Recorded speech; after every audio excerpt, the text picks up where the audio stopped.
Ever wonder what you'd do if you found yourself in a horror movie? Hello?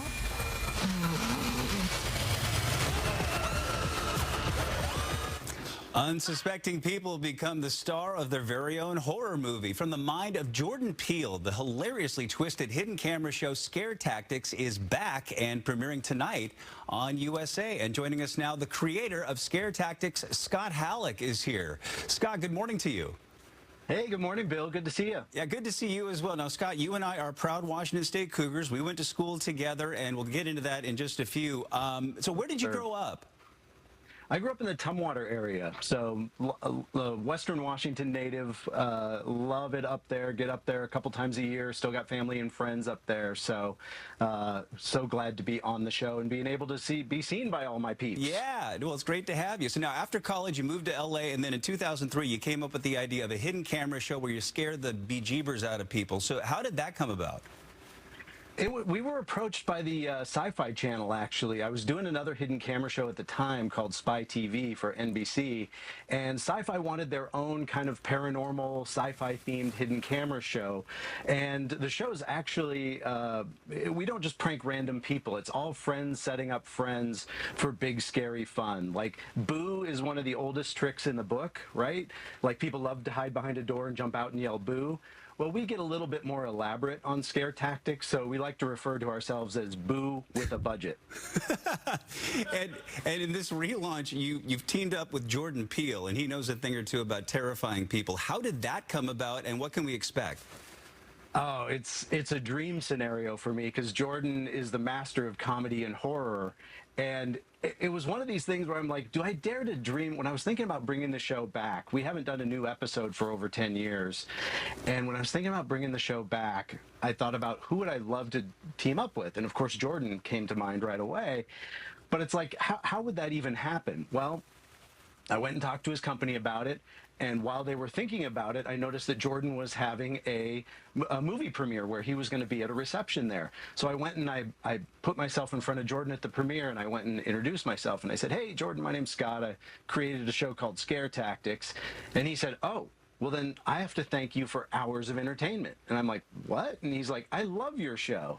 And then he went on to describe a bunch of his favorite pranks and stuff. We hit it off, and the rest of 2 years later, here we are talking about the premiere of Scare Tactics tonight on USA. That is awesome. Now, the setup of the show is that people get set up by their friends or family. They're put in really twisted situations. It's super funny to watch sometimes, but I wonder how it is for the folks getting pranked. Have you had pranks that didn't go the way anyone planned? You know, sometimes things don't go the way you planned, or sometimes someone figures it out. So we shoot with multiple people over the course of a night. Everyone is set up by a friend or a family member. No one knows. The targets themselves have no idea what's going on when they walk in there. But luckily, people love doing this, and a big source of kind of future people that we prank are people who've been on the show themselves. So after they're in a prank, we're going for the roller coaster effect, right? They might scream while the ride is happening, but once they get off, they go, "That was fun. I want to do that again." Right. And the way they do that again is by setting up a friend. Okay, so have relationships been permanently damaged after people get set up and scared to death?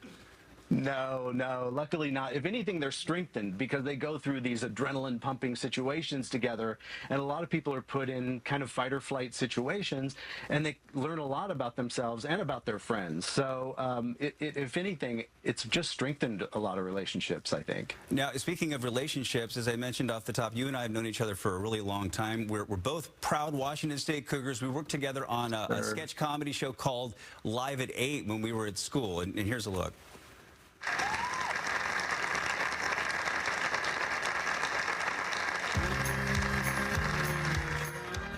Yeah, so that's Scott and I a long time ago, as you can probably tell from the graphics there. But as students, we wrote, produced, directed, performed all of our own sketches, won all kinds of awards and stuff. It was super fun. That was the highlight of my time at Wazoo. What about you? What are your memories of the work that we did back then?